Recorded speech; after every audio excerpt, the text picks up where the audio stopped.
আসসালামু আলাইকুম রহমতুল্লাহি আবরকাতু। রাকিব এগ্রোজন ফেসবুক পেজ এবং ইউটিউব চ্যানেলের পক্ষ থেকে আপনাদেরকে স্বাগতম। সাথে আছি আমি মোহাম্মদ রাকিবুল ইসলাম। প্রিয় খামারি ভাই বন্ধুরা, বিগত কয়েক বছর ধরে এলএসডি বা লাম্পি স্কিন ডিজিজ ভয়াবহ আকার ধারণ করেছে, যা খামারি ভাইদের জন্য চিন্তার প্রধান কারণ।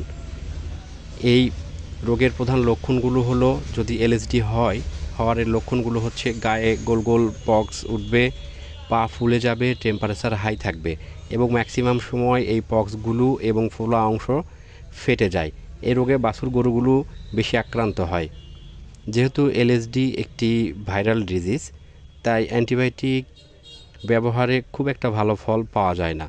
যদি পক্সগুলো ফেটে যায় বা ফোলা অংশ ফেটে যায়, সেক্ষেত্রে ঘা শুকানোর জন্য এবং সেকেন্ডারি ব্যাকটেরিয়াল ইনফেকশন যেন না হয়, সেক্ষেত্রে অ্যান্টিবায়োটিক ব্যবহার করা যেতে পারে।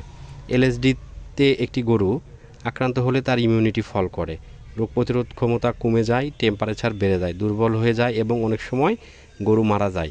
তাই প্রিয় খামারি ভাই বন্ধুরা, আমাদের সবসময় মাথায় রাখতে হবে prevention is better then cure, অর্থাৎ আমাদের গরু যেন এলএসডিতে আক্রান্ত না হয় সেই বিষয়ে আমাদের লক্ষ্য রাখতে হবে। তাই আমাদের নিয়মিত এলএসডি ভ্যাকসিন করাতে হবে।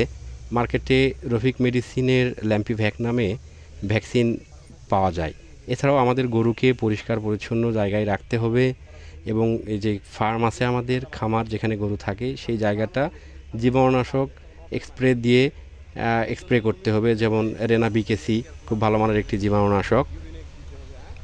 আর এই এলএসডিতে যখন গরু আক্রান্ত হয়, তখন রোগ প্রতিরোধ ক্ষমতা কমে যায়। তাই রোগ প্রতিরোধ ক্ষমতা বাড়ানোর জন্য আমরা কিছু প্রোডাক্ট ব্যবহার করতে পারি। যখন আক্রান্ত হবে তখন আমরা যেমন লাইসোভিট খাওয়াতে পারি। লাইসোভিট এই প্রোডাক্টটি রোগ প্রতিরোধ ক্ষমতা বাড়ায়। অ্যান্টিভাইরাল প্রোডাক্ট হিসেবে আমরা অ্যান্ড্রোয়েন পাউডার খাওয়াতে পারি এবং ভিটামিন, মিনারেল এবং অ্যামাইনো অ্যাসিড এবং জিঙ্ক সমৃদ্ধ একটি প্রোডাক্ট খুরাকিওর, এই খুরাকিওর প্রোডাক্টটিও আমরা পাশাপাশি খাওয়াতে পারি।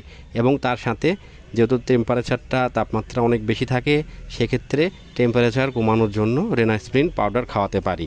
আর হ্যাঁ, মশা মাছি যেন খামারে না থাকে সেই ব্যবস্থা করতে হবে। প্রয়োজনে বায়োনিল অয়েল স্প্রে দিয়ে আমরা খামারটিকে স্প্রে করে রাখতে পারবো।